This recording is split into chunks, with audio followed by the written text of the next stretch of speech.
As far as DMT is concerned, ayahuasca is driven by DMT. What made me go to the Amazon was I first encountered DMT in the underground in Berkeley in 1967, and I was absolutely amazed. I mean, I had already taken LSD, but for me and to this moment, DMT is just the most amazing thing in the universe. I mean, it shouldn't exist. It's impossible. And every time I do it, I come down, I say, this is impossible. I mean, to call that a drug?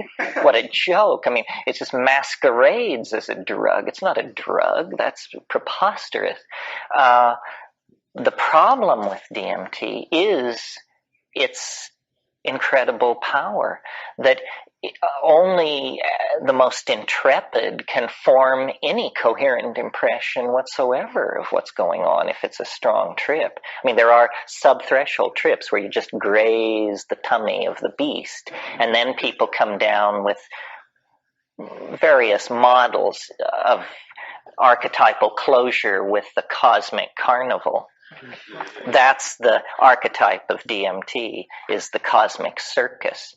But if you actually get a strong hit of it, which is in no way dangerous, but simply a true boundary dissolving hit, it's into some place. It's almost like, well, I once said, there's danger of death by astonishment. And I think that's true. That's the major danger, is death by astonishment.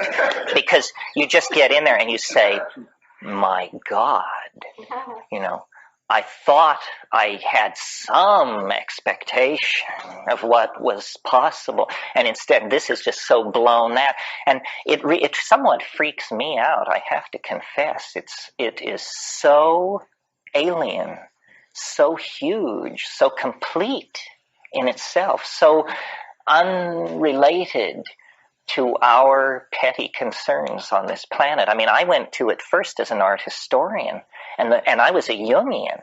I mean, I had Jungian proclivities, and I thought, what does this say about the archetypes? There is no archetype for this. Not in the painting of the Bushman, not in the ecstasies of Hildegard von Bingen, not in the ravings of Mandaean ecstatics. Human spiritual experience never got this deep, never tore open this doorway. And yet what? It's a long toke away for an ordinary human being? How could something that titanic and beautiful and cosmic and alien be kept secret, when what we do is we seek in all corners, in all times and places, for the bizarre, the outre, the unthinkable? We're always turning over rocks, secret teachings, ancient cities, buried ruins, lost tribes, you name it. Well, then here is this thing which is like the absolute quintessence of what all those things are aiming for. More stunning than the rise of Atlantis from the Atlantic seaboard is a toke of DMT. More appalling than the arrival of alien star fleets in the skies of our planet. And yet, it's here. It's here. And I don't often invoke it. I mean, for me to talk about it is to invoke it, because it's weird to talk about it, because it reminds me that we don't know what we're doing at all, that we sit in rooms discussing all this stuff, and a war rages, ignorant armies clash by night, that whole thing. But this extraordinarily powerful thing, the depth of which, the measure of which is so hard to take, lies very near. What I had hoped for from ayahuasca was, my brother and I, when we got into this DMT stuff, we said, we've got to slow down this movie. I mean, you get in there for about 70 seconds, the first 35 of which is taken up with you checking all your meters to make sure you're not dead. Because that's what you assume. You say, I did it, I'm dead, I'm dead. And then you say, but chest rising and falling, thoughts continuing in linear progression. Apparently I'm not dead. Apparently I'm something else. Well, then by the time you sort it out, you're usually coming down. And people come down babbling, raving. I mean, I've seen, people who've headed mega corporations, people who are accustomed to ordering hundreds of people around, just completely come apart because it is so unexpected. So our notion was slow the movie down, get in there. And ayahuasca looks like a strategy for doing that. And we couldn't imagine, can you picture people wearing penis sheaths and painting themselves with red ochre, and they have this, and this is what they're doing? And then it makes the whole notion of history seem crazy. I mean, we're primitives because we diddle around with atom smashers and stealth bombers and stuff like that. I mean, and these people have this other thing. So of course they don't wear clothes, build. Would you? And largely, I would say what we've learned from 20, 25 years of dealing with this is that our strategy was right. Ayahuasca will let you in to these places, and so will psilocybin. What I've decided, based on experience, is that what I'm interested in is a very tiny subset of all the smorgasbord of possible altered states and experiences that life and nature offer up. That there are many altered states, datura, ketamine, MDMA, endlessly, and then states brought on by ordeal and fasting and meditation. I am only interested as a phenomenologist, definitely more with the attitude of the scientist than some kind of conclusion drawer. I'm interested in this very circumscribed area in organic nature because it's not supposed to be there, folks. It's like a doorway into the previous universe or something. The whole, at the height of Islam in the 10th century, the poets of the Mughal dynasty said of the city of Isfahan in Iran, because of its mosques and architecture, that it was half the world. The Isfahan is half the world. DMT is half the world. The shiny, bright, active, exfoliating and bizarre part.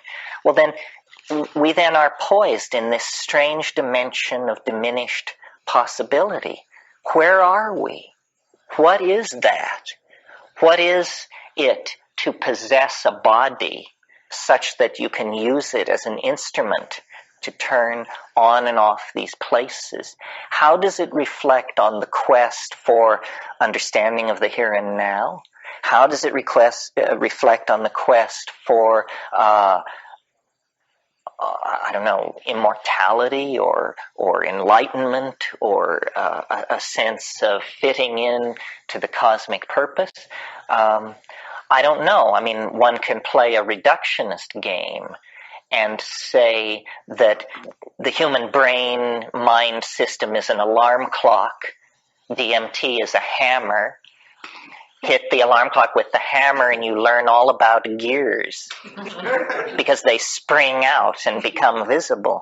But and this is how science works. This is the scientific method. Smash it, then count the pieces. Find the bigger pieces, find the littlest pieces, smash them. Count the pieces, find the little pieces, smash them. That's how it proceeds. Well, obviously, that's not going to take us too far in this domain because it's entirely made up of structure, of connection, of relationship, of thought. And because I'm concerned about the planet and the predicament we're in and the way we spend our resources and cheat our children of a sane future and all that, I keep trying to reconnect this back into the human world. But I frankly don't know whether that can be done. Another area I work in is I try to connect it up to the perennial philosophies of humanity, Zen and Buddhism and shamanism. I don't know whether that can be done. The shamans that I have gotten really close to have not been, I would not call, they were able to cure people, but they had no pretension of spiritual accomplishment. They weren't even interested in that. They were interested in what they would call understanding. The same thing which drives a scientist. They say, I mean, Don Fidel, who I took most of my ayahuasca with, we would take it on Saturday nights with a group of about 40 people and cure. And then we would take it on Wednesday nights, just he and I or a couple of other people. And that was for learning. He always said, and he said, you can't cure unless you learn. And I felt very comfortable with these people because it from the outside, it looks like ritual and taboo and power. And from the inside, it's just, hey, let's all cook something up and try to figure it out. It was totally familiar to me from my days in Berkeley in the 60s. It's the head ethic. It's cook it up, try it out, try and make sense of it with your friends. And you see, I think it's very disempowering to believe that somebody else has the answer and that your life consists of sorting out a bunch of options to try and find this person who has the answer. The generous point of view, the ecumenical point of view when looking at the world's religions and spiritual traditions is to say everybody has a piece of the answer. You know, the Buddhists have a piece, the Kabbalists have a piece, everybody has a piece. The mushroom on this subject is extremely ungenerous. It says nobody has a piece. It's just preposterous. You know, the reason the world doesn't make sense to you is because the world doesn't make sense to you. How could it? I mean, look where you're starting from. Where is it writ in adamantine that troops of monkeys should comprehend the architectonics of the cosmos? You know, it's just not part of the deal. So then you have to rest with some kind of provisional arrangement. But I somehow think that the forced evolution of language is how we're going to work our way back into taking care of our planet, and that psychedelics are the catalyst for this. They show us, number one, that there is a transcendent other, which I certainly didn't believe there was till I took psychedelics. I mean, I was raised Roman Catholic. I spent a lot of time deconditioning myself from the transcendent other and embracing a kind of materialist agnosticism. Well, that lasted 15 seconds into the first DMT trip, and then that had been vaporized for all time. So I think we need to honor the religious impulse, but I'm very skeptical of all hierarchical con games where the idea is somebody knows something and somebody else doesn't, and then they have to trade off their relationship. You know, the Rolling Stones have a song that says, you don't get what you want, you get what you need. I don't think you're going to spend very long involved with these things at a deep level without scaring your socks off eventually. I mean, one of the great things about these psychedelic teachers is that they are so gentle with beginners. And then the flip side of that coin is they are so unforgiving with veterans. And I don't know. I mean, I have hard trips often. And the way I explain it to myself is, you know, I pretty much accept Rupert Sheldrake's notion of the morphogenetic field and feel like the psychedelics amplify the morphogenetic field of the totality. And, you know, why shouldn't I have difficult trips? The totality is in such a weird state of turmoil. I mean, you couldn't pay me to take 5 grams of mushrooms in the present circumstances, simply because I can feel the riptides in the historical dimension just churning everything into white water. I mean, I'd stay out of the water till it dies down a little. Fear is a problem because, well, there are different reasons, but here's a reductionist reason. These compounds are CNS stimulants, and that means they're going to stimulate what's called the fight or flight reflex in the hind brain. One of the hardest things I think you have to learn to do is to discipline the hind brain. You know, to sit in a full lotus position, absolutely petrified with fear, and not do anything about it, except breathe and sing, you know. Paul Herbert, the other Herbert, the Herbert who wrote Dune, who is such a minor figure that I can't even remember his first name, Frank Herbert. He has a wonderful thing in there talking about fear, and he says fear comes like a wind out of the desert, and it blows through you, and all you can do is let it blow itself out. And you really can do this. You just wait. Fear is a kind of state of agitation of the organism that chemically cannot maintain itself very long. So wait it through. Then in terms of practical suggestions, sing. You must sing. I mean, it's terrible to have it sit heavily on you and to try and deal with it like this, you know, just crumple. You have to oxygenate your body. You have to begin moving energy through your body. You can sing your way out of most situations. That's the best advice. And you can breathe your way out of most situations. And it's a set of techniques. No, you're quite right. It's a set of techniques. They're very simple, but if you don't know them, you're in deep, deep water. And breath control and not being afraid to articulate. We have some kind of taboo against sounding. But, you know, I've started in the depths of hell singing to save my soul and managed to sing my way right through normality and right on into heaven, you know. It takes courage. And courage is not something that is demanded of us very much in the modern world. I mean, we occasionally deal with large amounts of fear, like when some jackass cuts in front of you on the freeway and, you know, you soak your clothes with sweat in under a third of a second, those kinds of things. But courage, where we actually determine to do something that feels dangerous or challenging to us, and then doing it, we don't do. And especially boundary dissolving challenges. I mean, the macho type will, you know, climb El Capitan, jump out of airplanes, and that sort of thing. But strangely enough, those macho types are sometimes the most reluctant to just sit quietly in their living room on 5 dried grams, because it's a different kind of surrender. You know, it's a surrender to something feminine and penetrating, and you don't have to.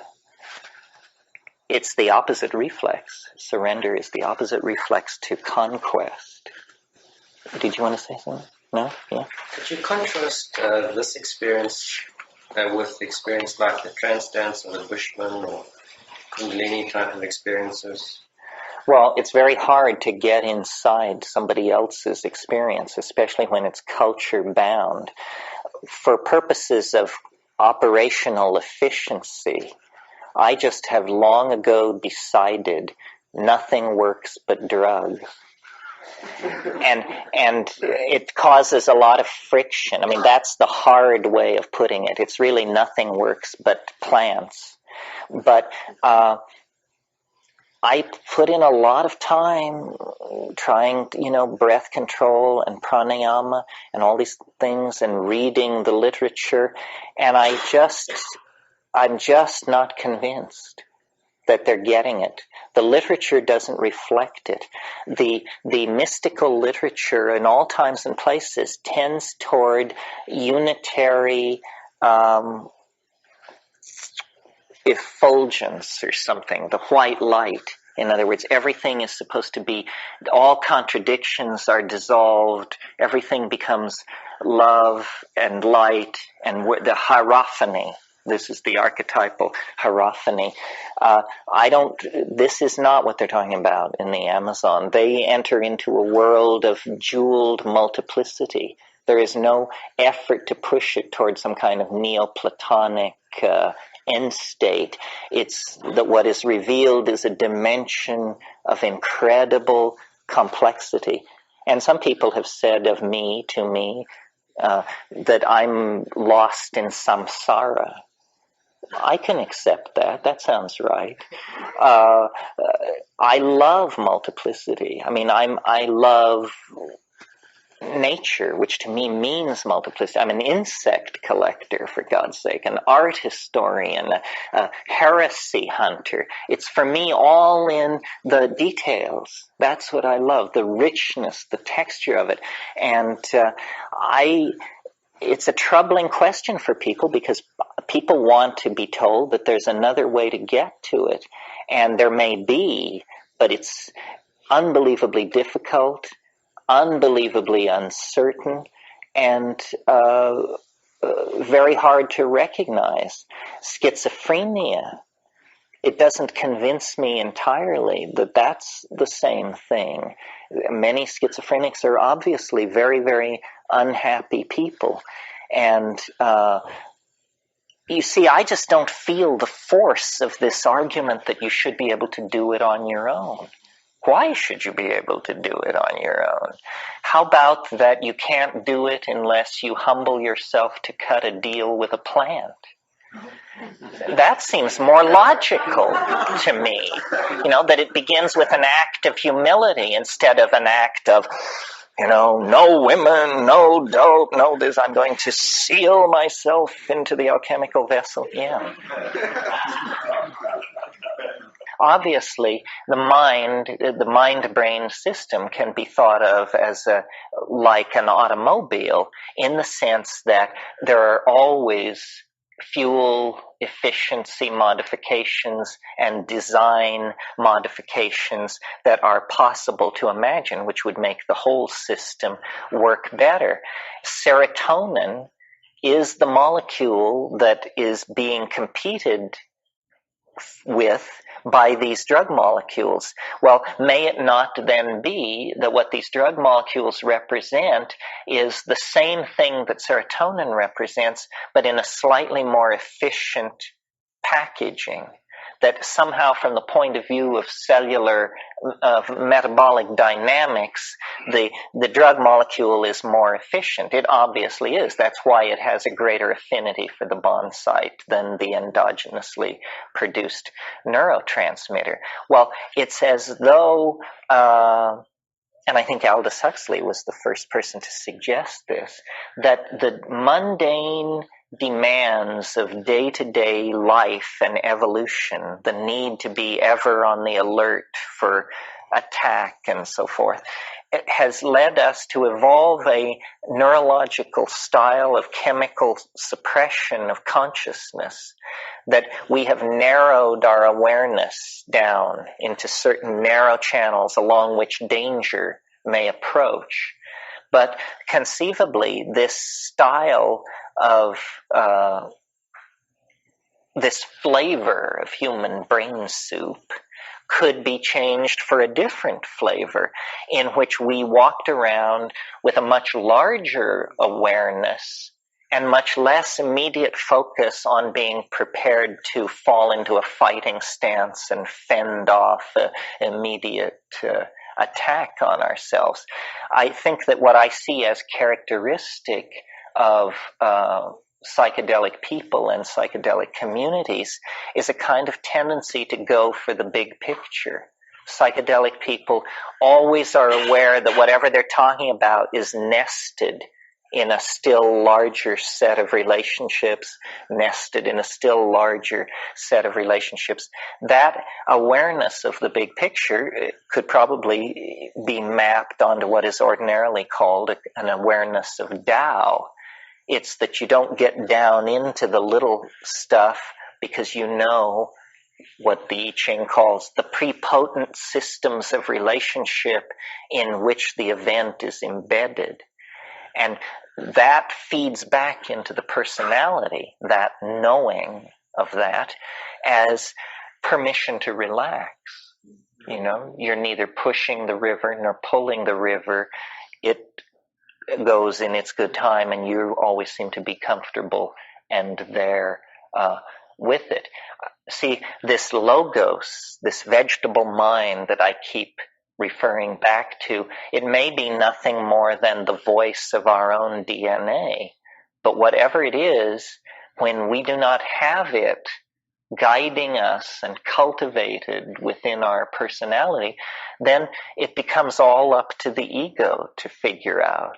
And the ego is a frightened, pathetic, grasping creature and will make a mess of it, you may be sure.